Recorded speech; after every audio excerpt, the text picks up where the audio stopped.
শতবর্ষব্যাপী যুদ্ধ যেটি আমরা অনেকেই শুনেছি বিসিএস এবং অন্যান্য যে কম্পিটিটিভ এক্সাম রয়েছে সেই এক্সামগুলোতে আপনারা খেয়াল করবেন মাঝে মাঝে এই প্রশ্নটি আসতে দেখেছেন আপনারা হয়তো। সো প্রথমেই আমাদের জানা দরকার এই যুদ্ধটি হয়েছিল 1338 সালে। সো 1338 সালে বাংলার রাজনৈতিক ইতিহাসে কিন্তু একটি গুরুত্বপূর্ণ ঘটনা ঘটেছিল। তখন ফখরুদ্দীন মোবারক শাহ কিন্তু সেই সময়টাতে বাংলার স্বাধীন যে বাংলার রাজবংশ সেটার পত্তন ঘটিয়েছিলেন। সো এভাবে আপনি মনে রাখতে পারেন সেই শতবর্ষব্যাপী যুদ্ধ 1338 সালে স্টার্ট হয়েছিল। এবং অপোনেন্ট কারা কারা এই যুদ্ধের অপোনেন্ট ছিল? প্রথমে একদিকে ছিল ইংল্যান্ড এবং অপর দিকে ছিল ফ্রান্স। আপনারা জানেন যে ইংল্যান্ড এবং ফ্রান্স ইউরোপের দুটি প্রধান শক্তি বলা যায়।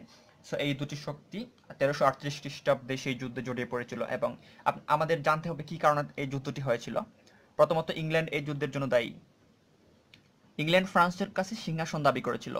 সো খুবই স্বাভাবিক, ফ্রান্স একটি শক্তিশালী দেশ, তারা তারা অযথাই কেন ইংল্যান্ডকে তাদের সিংহাসন দিয়ে দিবে। সো এই কারণেই মূলত ইংল্যান্ড এই যুদ্ধটা স্টার্ট করেছিল, কারণ তারা ইলিগালি বা অবৈধভাবে ফ্রান্সের সিংহাসন দাবি করেছিল। এবং ইংল্যান্ডের রাজা তৃতীয় এডওয়ার্ড এই ভদ্রলোক এই যুদ্ধটি স্টার্ট করেছিলেন, কারণ তিনি ফ্রান্সের সিংহাসন দাবি করেছিলেন। সো ফ্রান্স তো আর বসে থাকবে না, ফ্রান্স তো সিংহাসন রক্ষার জন্য যুদ্ধ করবে। সো সেই যুদ্ধটাই হয়েছিল। এবং যে যুদ্ধটি স্টার্ট হয়েছিল 1338 সালে এবং সেই যুদ্ধটি সমাপ্ত হয়েছিল 1453 সালে। আপনারা জানেন যে শতবর্ষব্যাপী যুদ্ধ, হয়তো অনেকেই ভেবে থাকতে পারেন যে শতবর্ষব্যাপী যুদ্ধ মানে 100 বছরের যুদ্ধ। অ্যাকচুয়ালি বিষয়টা তা না। যুদ্ধটি 100 বছরের বেশি, 116 বছর স্থায়ী ছিল। সো এই যুদ্ধে তিনটি মেইন যুদ্ধ হয়েছিল। এই যুদ্ধের মধ্যে আবার তিনটি পার্ট ছিল। সো এই যুদ্ধটি বলা যায় যে তিন প্রজন্ম নিয়ে যুদ্ধটি হয়েছিল। প্রথমত হচ্ছেন এডওয়ার্ডিয়ান ওয়ার। এডওয়ার্ডিয়ান বলতে যে ভদ্রলোক মিস্টার এডওয়ার্ড এই ফ্রান্স আক্রমণ করেছিলেন, এই প্রথমত তিনি সেই যুদ্ধটা স্টার্ট করেছিলেন। সো এডওয়ার্ডিয়ান ওয়ার, যে মিস্টার এডওয়ার্ড সেই যুদ্ধে কিন্তু জয়লাভ করেছিলেন, বা ইংল্যান্ড প্রথম যুদ্ধটি সেই যুদ্ধে জয়লাভ করেছিল এবং সেটা প্রায় 30 বছর যাবৎ এই যুদ্ধটি চলেছিল। সো প্রথম যুদ্ধে কিন্তু ইংল্যান্ড ভালো একটা দাপট দেখায়।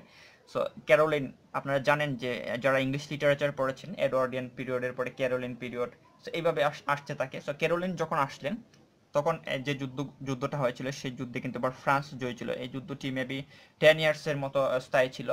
এবং লাস্ট যে যুদ্ধটি, এটি হচ্ছে ল্যাঙ্কাস্টারের যুদ্ধ। সেই যুদ্ধে কিন্তু আবার ফ্রান্স বিজয়ী হয়েছিল এবং সেই ফ্রান্স কিন্তু তাদের সিংহাসন যেটা তাদের নিজের কাছে রাখতে পেরেছিল। ইংল্যান্ড কিন্তু সেই যে টার্গেট নিয়ে যুদ্ধটি স্টার্ট করেছিল, ইংল্যান্ড প্রথম দিকে সফল হলেও শেষ দুটি যুদ্ধে কিন্তু ইংল্যান্ড হেরে যায়। সো নেক্সট টাইম যখন শতবর্ষব্যাপী যুদ্ধ সংক্রান্ত প্রশ্ন আসে, বেসিক্যালি আপনারা এই টাইমটা খেয়াল করবেন। ডিউরেশনটা কিন্তু 100 ইয়ার্স না, এটা 116 ইয়ার্স। আবার শুরু থেকে একটু রিভাইজ করা যাক। সো শতবর্ষব্যাপী যুদ্ধ যেটি 1838 সালে স্টার্ট হয়েছিল এবং এই যুদ্ধটি হয়েছিল দুটি দেশের মধ্যে, একটা হচ্ছে ইংল্যান্ড এবং অপরটি হচ্ছে ফ্রান্স।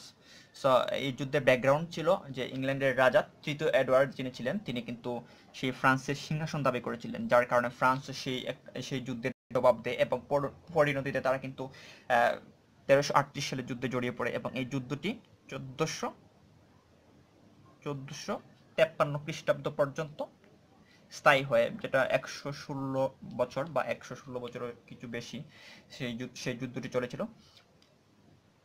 সো এই যুদ্ধে আবার তিনটি ক্ষুদ্র ক্ষুদ্র অংশ ছিল। দ্যাটস মিন এই যুদ্ধটি তিন প্রজন্মের যুদ্ধ বলা যায়। সো মিস্টার এডওয়ার্ড যখন ইংল্যান্ডের সম্রাট ছিলেন তিনি কিন্তু সেই যুদ্ধে জয়ী হয়েছিলেন। প্রথম যুদ্ধটি 30 ইয়ার্স স্থায়ী হয়েছিল। তারপর যে ক্যারোলিন যেটি অ্যাবাউট 10 ইয়ার্স, এবং যে লাস্টের যে যুদ্ধটি বা সবশেষ যুদ্ধটি এটি মেবি 40 ইয়ার্সের বেশি সময় স্থায়ী হয়েছিল।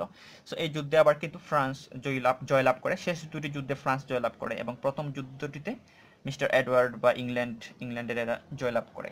সো এই ছিল মোটামুটি এই শতবর্ষব্যাপী যুদ্ধ সংক্রান্ত তথ্যসমূহ। নেক্সট ডেতে হয়তো অন্য কোনো যুদ্ধ বা বিতর্কিত অঞ্চল নিয়ে আলোচনা করব।